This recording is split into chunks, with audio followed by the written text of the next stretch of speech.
The phone call came on a Tuesday afternoon while I was reviewing quarterly reports from my hospitality portfolio in my corner office on the 42nd floor of the Meridian Tower. Outside my floor-to-ceiling windows, Manhattan stretched endlessly beneath a crisp October sky, and I could see three of my properties from this vantage point: the Grand Meridian Hotel, the Pinnacle Event Center, and the historic Ashford Manor, which I'd restored to its former glory as the city's most exclusive wedding venue. "Isabella, thank God you picked up." My sister Charlotte's voice rang through my phone with that familiar tone of barely contained excitement mixed with underlying stress. "I have the most incredible news about the wedding." I set down my Mont Blanc pen and gave her my full attention. "What's going on, Charlotte? You sound positively electric." "Marcus and I just secured the most amazing venue for our reception, the Ashford Manor. Can you believe it? The waiting list is normally 3 years, but they had a last-minute cancellation and we snatched it up immediately." My stomach tightened slightly, though I kept my voice neutral. The Ashford Manor was indeed the crown jewel of my venue collection, but more importantly, it was the same location where our grandmother's wedding reception had been held 60 years ago. Charlotte had always dreamed of getting married there, ever since we were little girls looking through Grandma's wedding album. "That's wonderful, Charlotte.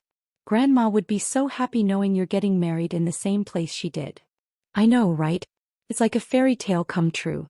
The ceremony will be at St. Patrick's Cathedral, and then everyone will move to Ashford Manor for the reception." Marcus's family is absolutely beside themselves with excitement. "When is the wedding again?" "December 15th. I know it's only 8 weeks away, but Marcus got that promotion to senior partner at his law firm, so we decided not to wait until next year. Plus, having it in December means we'll have all those gorgeous Christmas decorations as our backdrop." I pulled up my calendar, noting that December 15th was indeed available at Ashford Manor. As the owner, I made sure to keep certain dates flexible for family emergencies or special requests, though Charlotte had no idea about my involvement in her venue selection. "That sounds absolutely magical, Charlotte. How many guests are you expecting?" 250, maybe 300 if Marcus's extended family all shows up. "It's going to be the event of the season, Isabella. Everyone who matters in New York society will be there." I could hear the pride and anticipation in her voice, but there was something else too, a subtle undertone that I'd learned to recognize over the years. "And the guest list? Have you finalized who's invited?" There was a brief pause before Charlotte continued, and I immediately knew what was coming. "Well, that's actually something I wanted to discuss with you. Marcus and I have been talking and we've decided to keep the wedding relatively intimate. You know, just immediate family and our closest friends." "I understand. What does that mean exactly?" Another pause, longer this time. "Isabella, I hope you won't take this personally, but we've decided not to invite you to the ceremony or reception." The words hit me like a physical blow, even though I'd sensed they were coming. "Not invite me? Charlotte, I'm your sister. I know and I love you, but let's be realistic here. This is going to be a very upscale event. Marcus's colleagues, my friends from the charity board, Mom and Dad's business associates. These are people with serious money and social standing.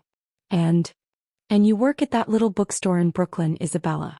You drive a Honda Civic that's probably older than some of Marcus's interns. You live in a studio apartment and shop at thrift stores. I just don't think you'd be comfortable around our crowd." I felt my jaw clench, but I kept my voice steady. "So you're not inviting me because I'm not wealthy enough?" "It's not about wealth exactly," Charlotte said quickly, though her tone suggested it was precisely about wealth. "It's about fitting in. The reception alone costs $40,000. That's more than you make in an entire year. I just don't want you to feel out of place or embarrassed. Charlotte, you're my only sister. We grew up in the same house, went to the same schools. That was a long time ago, Isabella. We're different people now with different lifestyles. Marcus and I are building something important together. This wedding is about our future and we need to surround ourselves with people who understand our world." I stood up and walked to my window, looking down at the bustling streets 42 floors below. "What does Mom think about this decision?" "Mom understands completely. She agrees that you'd probably be more comfortable not attending. Dad's a little sentimental about it, but he'll come around." "And what about Grandma's engagement ring? The one she left specifically for your wedding?" "Oh, that's different. You're still family, Isabella. You'll give me the ring, of course." That's about honoring Grandma's memory, not about the social aspects of the wedding. The casual entitlement in her voice was staggering. Charlotte expected me to hand over our grandmother's priceless family heirloom while being excluded from the celebration where it would be worn. I see. So I'm family enough to provide the ring, but not family enough to witness you wearing it. Don't be dramatic, Isabella. This is just how these things work in our circles now. You can see all the photos afterward and we'll have a nice family dinner sometime to celebrate. Your circles. Yes, my circles.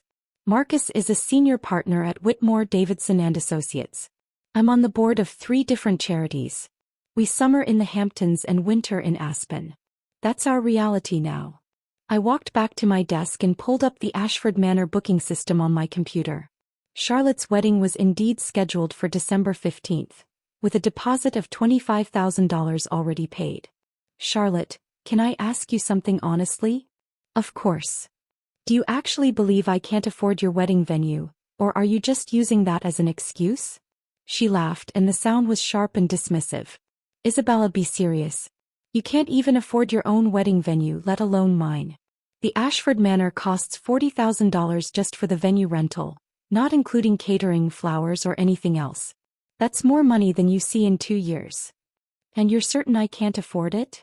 Please. You work retail at a bookstore. Your entire annual salary probably wouldn't cover the wine bill for our reception. I opened another window on my computer and pulled up my personal financial portfolio. The numbers were substantial: $867 million across various investments, properties, and business holdings. My bookstore, Pages and Prose, was indeed my daily occupation, but it was also just one small part of a much larger business empire that I'd built over the past decade. Charlotte, what if I told you that you're wrong about my financial situation? Then I'd say you're delusional or lying. Isabella, I've seen your apartment. I've seen your car. I know what bookstore employees make because I looked it up. You're living paycheck to paycheck. What if I told you that I own the bookstore plus the entire building it's in plus 12 other buildings in that neighborhood? She laughed again, longer this time. Then I'd recommend therapy because you're having fantasies about being wealthy. Isabella, this is exactly why you can't come to the wedding. You don't understand the difference between reality and wishful thinking. I pulled up the property management system for my venue portfolio and scrolled to the Ashford Manor account. With a few keystrokes I could cancel Charlotte's booking immediately, but I decided to test something first. Charlotte, hypothetically, what would you do if the Ashford Manor suddenly became unavailable for your wedding? That's impossible. We have a signed contract and we've paid the deposit. Besides, where else would we go on such short notice? Every decent venue in the city is booked years in advance. But hypothetically, I'd probably have a nervous breakdown. Isabella, the Ashford Manor is perfect. It's where Grandma got married, it's prestigious enough for Marcus's family, and I've already sent save the dates with the venue's name on them. If something happened to that booking, I honestly don't know what I'd do. I minimized the property management window and opened my contact list instead. Charlotte, I want you to know that I love you, and I want your wedding to be everything you've dreamed of. I love you too, Isabella. I hope you understand that this decision isn't personal. I understand completely. It's about surrounding yourself with people who understand your world. Exactly. You get it. I do get it. And Charlotte. Yes. You might want to check your voicemails in about 10 minutes. What do you mean? I hung up the phone and immediately dialed another number. Marcus Rodriguez speaking, answered my property manager for the Meridian Hospitality Group. Marcus, it's Isabella. I need you to cancel a wedding booking immediately. Of course, Ms. Chin. Which property and what date? Ashford Manor, December 15th. The Morrison wedding. The Morrison booking? That's a substantial deposit to forfeit. Is there a specific reason for the cancellation? Family conflict. Please make sure that all related services are cancelled as well. Catering, floral arrangements, photography packages, everything. Understood. Should I note a reason for our records? Irreconcilable differences regarding guest list policies. I'll take care of it immediately. Should I also flag the Morrison name to prevent future bookings? I paused, considering. For now, yes. We'll reassess later depending on how they handle this news. Very good, Ms. Chin. The cancellation will be processed within the hour, and they'll receive notification by phone and email. I hung up and returned to my quarterly reports, though I found it difficult to concentrate. My phone remained silent for exactly 11 minutes before it started ringing. Isabella. Charlotte's voice was hysterical. Something terrible has happened. What's wrong? The Ashford Manor just called and cancelled our wedding. They said there was a scheduling conflict and they have to refund our deposit. Isabella, what am I going to do? The wedding is 8 weeks away. That's awful, Charlotte. Did they give you any other details? They said something about new management policies and guest list requirements, but they wouldn't explain what that meant. Isabella, I'm panicking. Every other decent venue in the city is booked solid. I opened my venue portfolio again and scrolled through the available properties.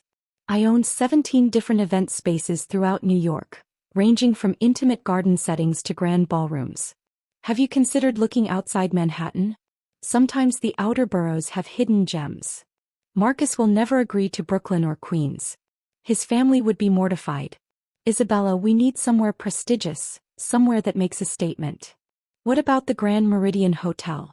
I heard they have a beautiful ballroom. The Grand Meridian? Isabella, that's even more exclusive than Ashford Manor. Their waiting list is legendary, and they charge $60,000 just for the venue rental. But it might be worth checking. Sometimes they have last-minute availability. I suppose I could call, but I'm not optimistic. Isabella, I'm starting to think this is some kind of sign. Maybe we should postpone the wedding until next year. Don't give up yet, Charlotte. Let me make some phone calls and see what I can find out. Isabella, no offense, but what connections could you possibly have in the high-end wedding venue business? You'd be surprised. I meet a lot of people through the bookstore. Authors, publishers, event planners. Let me reach out to my network. I guess it couldn't hurt, but please don't embarrass me by calling places we obviously can't afford. After Charlotte hung up, I sat in my office for several minutes, processing the conversation. My sister had just asked for my help while simultaneously insulting my ability to provide it. She'd excluded me from her wedding because of assumptions about my social status, then immediately turned to me for assistance when her plans fell apart. I pulled up Charlotte's contact information in my system and scrolled through her booking history. Interestingly, she tried to book 3 of my other venues over the past year. The Pinnacle Event Center for her engagement party, the Riverside Garden for a charity luncheon, and the Metropolitan Club for Marcus's birthday celebration. Each time she'd been told the venues were unavailable, not because they were actually booked, but because I'd specifically flagged her requests for my personal review. My phone buzzed with a text message from Charlotte, called Grand Meridian. They're fully booked through 2026. Also tried Plaza Hotel, St. Regis and Four Seasons. Nothing available. I'm starting to panic. I typed back, don't panic. I'm working on something. The truth was I could solve Charlotte's problem with a single phone call. I own not just the Ashford Manor, but several venues that would be perfect for her December wedding. The question was whether I wanted to help someone who'd just excluded me from her life because she thought I wasn't successful enough. My assistant knocked on my office door and entered with an afternoon coffee. Miss Chen, your sister has been calling the main reception line trying to reach someone in management about venue availability. Should I have her calls forwarded to you? Not yet, Sarah. Let her exhaust her other options first. Very good. Also, the caterer for the Morrison wedding called to confirm the cancellation. Should I have them blacklist that event as well? Yes, and please make sure the florist and photographer receive the same instructions. Sarah nodded and left me alone with my thoughts. Through my window, I could see the early afternoon sun reflecting off the windows of buildings I owned throughout the city. My empire had grown far beyond what anyone in my family suspected, built carefully and quietly while they dismissed me as an underachieving bookstore employee. My phone rang again. Isabella, I need you to be completely honest with me, Charlotte said without preamble. When you said you might have connections in the venue business, what exactly did you mean? Why do you ask? Because I just called 8 different venues and every single one of them said they were fully booked. But then I mentioned your name to the manager at the Riverside Garden, and he said he'd need to check with his senior management about potential availability. That's interesting. Isabella, do you know someone in the wedding venue industry? Someone with real influence? I leaned back in my chair and smiled. Charlotte, What would you say if I told you that I could get you a venue for December 15th? I'd say you're my hero and I'll owe you forever. Even if it meant admitting you were wrong about my financial situation? What do you mean? I mean, what if the reason I can help you isn't because I have connections but because I have resources? There was a long pause. Isabella, what exactly are you saying? I'm saying that maybe you shouldn't have made assumptions about my ability to afford your wedding. That's impossible. Isabella, I know what you make, I know where you live. You know what I want you to know, Charlotte? You've never actually asked about my financial situation. You just assumed based on appearances. Okay, fine. Let's say hypothetically that you have more money than I thought. How much more are we talking about? I pulled up my net worth calculation on my computer screen. Enough to buy every wedding venue in Manhattan if I wanted to. Charlotte laughed, but it sounded forced. Isabella, now you're just being ridiculous. Am I? Charlotte, what would you say if I told you that I own the Ashford Manor? I'd say you're having a breakdown and I need to call Mom. I opened the property deed for Ashford Manor and took a photo of it with my phone. Check your messages. There was silence for nearly a minute before Charlotte spoke again, her voice barely a whisper. Isabella, this document shows your name as the owner of Ashford Manor. That's correct. But that's impossible. You can't afford. I mean, you work at a bookstore. I own the bookstore, Charlotte. I also own the building it's in, plus 16 other commercial properties in Brooklyn, plus 17 event venues throughout New York, plus a hospitality management company that employs over 400 people. That's not possible. It's not only possible, it's documented with the city. I can send you the complete portfolio if you'd like to see it. Isabella, if this is true, if you actually own all these properties, then why do you live in that tiny apartment and drive that old car? Because I don't need expensive things to feel valuable. I built my business empire quietly without fanfare or status symbols, because the work itself was rewarding. But why didn't you tell us? Why let us think you were struggling? I stood up and walked to my window again, looking down at the city I'd invested in so heavily. Because I wanted to see who my family really was when they thought I had nothing to offer. I wanted to understand whether your love was conditional on my success. And what did you learn? I learned that you're willing to exclude me from the most important day of your life because you're embarrassed by what you think is my lack of success. The phone was quiet for a long time before Charlotte spoke again. Isabella, I'm so sorry. I had no idea. You had no idea because you never asked. You made assumptions and acted on them without ever trying to understand the truth. Can you forgive me? I can forgive you, Charlotte. But I can't forget that when you thought I was unsuccessful, you didn't want me at your wedding. What can I do to make this right? I sat back down at my desk and pulled up my venue booking system. That depends on what you want to happen next. I want my sister at my wedding. I want to make this right. And Marcus? What does he think about having your unsuccessful sister at his prestigious wedding? Marcus doesn't know about this conversation yet, but if you're telling the truth about your business success, then obviously we were wrong about everything. I scrolled through my available venues and found several options that would be perfect for Charlotte's December wedding. Charlotte, I can offer you 3 different venues for December 15th. Each one is more exclusive and expensive than Ashford Manor. You can...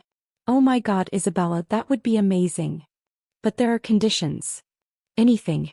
Name your price. First, I want a full apology from both you and Marcus for excluding me based on false assumptions about my financial status. Done. Absolutely. Second, I want Grandma's engagement ring returned to me until you can prove that you understand its sentimental value, not just its monetary worth. I can understand that. Third, I want you to spend 1 full day working at my bookstore so you can see what my daily life is actually like before you judge it. Isabella, that seems a little extreme. Those are my conditions, Charlotte. Take them or leave them. There was another long pause. I accept your conditions. Which venues are you offering? I pulled up the details for my 3 most prestigious properties. The Metropolitan Garden has a crystal ballroom that overlooks Central Park. The Pinnacle Event Center has a rooftop terrace with panoramic city views. And the Grand Meridian Hotel has a historic ballroom that's hosted presidents and royalty. Those are all legendary venues, Isabella. How much would they cost? For family? No charge for the venue rental. You'll still need to pay for catering, flowers, and other services, but the venue itself is my wedding gift to you. No charge?